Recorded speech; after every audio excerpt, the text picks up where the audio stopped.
ஒருவருடைய கையை பார்த்தவுடன் ஒரு கையை பார்க்குறேன் சார், ஆயுள் ரேகை நல்லா இருந்து ஆயுள் ரேகைக்கு கீழே சதுரங்கள் முக்கோணங்கள் இருந்தால் உங்களுக்கு பூர்வீக சொத்து நிலவளம் இருக்கு அப்படின்னு தெரிஞ்சுக்குவீங்க.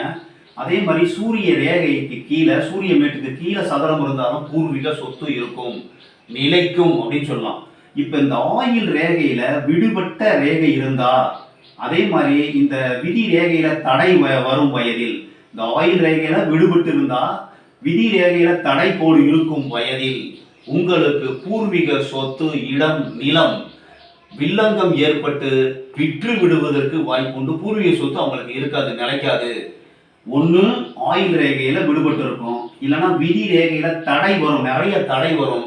ஒரு தடை வரும் பொழுது அந்த வயதில் பூர்வீக இடத்தை நிலத்தை விற்று விடுவார்கள். ஏதோ வில்லங்கம் ஏற்பட்டு ஏதோ பிரச்சனை ஏற்பட்டு விற்று விடுவதற்கு வாய்ப்புண்டு. பூர்வீக